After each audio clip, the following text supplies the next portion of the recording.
بسم اللہ الرحمن الرحیم۔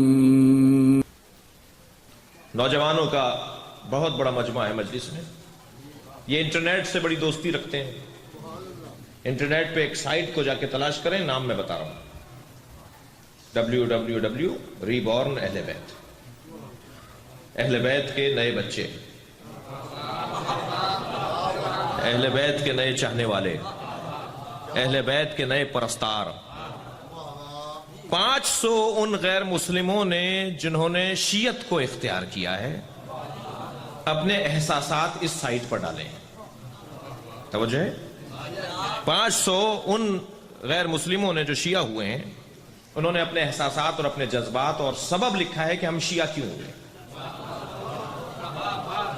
تھک تو نہیں رہے یہاں پر؟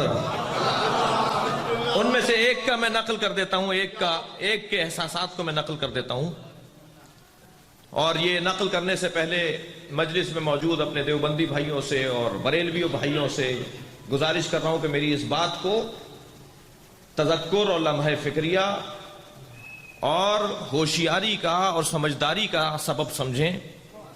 فرقہ واریت کی بات تو ہمارے مزاج میں ہی نہیں ہے، ہم فرقہ واریت والے لوگ ہی نہیں ہیں، ہم رونے والے لوگ ہیں، رلانے والے لوگ نہیں ہیں۔ توجہ نہیں کر رہے آپ حضرات، ہماری تو پوری قوم رونے کی مشق کرتی ہے، ہم تو رونے کی مشق کرنے والے لوگ ہیں، ہم کسی کو تنگ کرنے والے لوگ نہیں ہیں۔ جی یہ جو بات کرنے جا رہا ہوں، یہ میں فرقہ واریت کی بات نہیں کر رہا، لمحہ فکریہ ہے ہمارے دوستوں کے لیے۔ جی وہ کہتا ہے کہ میں اپنے مذہب میں، مسیحیت میں اپنے عقائد، اپنے سوالات کی تشفی نہیں پا رہا تھا، تو میرے ایک مسلمان دوست نے کہا کہ تم مسلمان ہو جاؤ تو ہمارا عالم دین تمہارے سوالات کے جواب دے دے گا۔ تو وہ میرا دوست جو تھا وہ مسلمان تھا اور دیوبندی تھا، اس نے مجھے مسلمان کیا اور دیوبندی کیا۔ مجھے نہیں پتا تھا کہ دیوبندی کیا ہیں، بریلوی کیا ہیں۔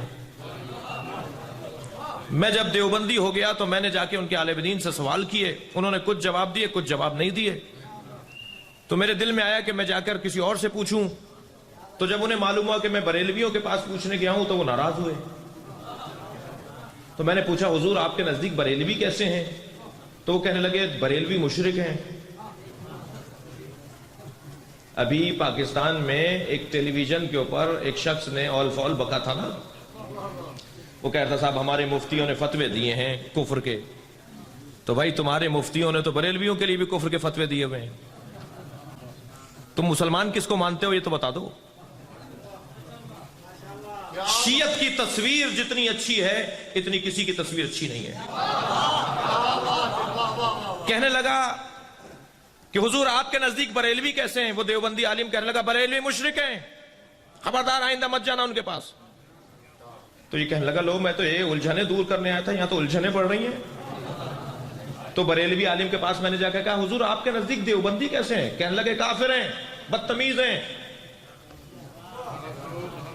مسلمان ہی ہم نہیں مانتے دیوبندیوں کو۔ کہنے لگا میں سلفیوں کے پاس چلا گیا، انہوں نے دونوں کو کہہ دیا کافر ہیں۔ تو میرے ایک غیر مسلم دوست نے کہا کہ ایسے جاؤ گے، ایک سینٹر ہے، یہ بات ہے مغربی دنیا کی، ایسے جاؤ گے ایک سینٹر ہے، ایک مسجد ہے، ایک امام بارگاہ ہے، وہاں بھی چلے جاؤ، وہ بھی مسلمان کہتے ہیں اپنے آپ کو۔ تو کہنے لگا میں شیعوں کے ہاں چلا گیا۔ تو میں نے دیکھا کہ وہ اپنے سینٹر میں نماز پڑھ رہے تھے، مگر ان کے نماز پڑھنے کا انداز دوسروں سے کچھ مختلف تھا۔ وہ ہاتھ کھول کے نماز پڑھ رہے تھے، انہوں نے ایک مٹی کا ڈھیلا اپنے سامنے رکھا ہوا تھا، وہ سر کپڑے پر نہیں رکھ رہے تھے، وہ سجدے کی کیفیت میں اپنے سر کو خاک پر رکھ رہے تھے۔ میں ہاتھ باندھ کر ان کے برابر میں انہی کی صف میں کھڑا ہو گیا۔ تو نہ صرف انہوں نے مجھے صف سے نہیں نکالا بلکہ نماز کے بعد مجھے چائے بھی پلائی، مجھے گلے بھی لگایا، مجھ سے پیار بھی کیا، اور مجھے ایسا لگنے لگا جیسے میں ان کے یہاں کوئی خصوصی مہمان آ گیا ہوں۔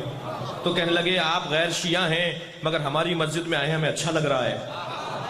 تو میں نے ان کے عالم دین سے بڑھ کے پوچھا کہ آپ کے نزدیک دیوبندی کیسے ہیں؟ تو انہوں نے کہا وہ ہمارے بھائی ہیں۔ توجہ کر لیا آپ حضرات ہیں، شیعت کی تصویر کیسی ہے؟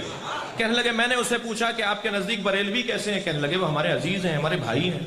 تو مسلمانوں کے جتنے فرقے تھے ان کے بارے میں جب میں پوچھتا رہا تو شیعہ عالم دین ان کو کہتا رہا وہ مسلمان ہیں، وہ ہمارے بھائی ہیں. تو مجھے وہیں سے اندازہ ہو گیا جو دوسروں کو گلے لگاتا ہو وہی سچا ہوتا ہے.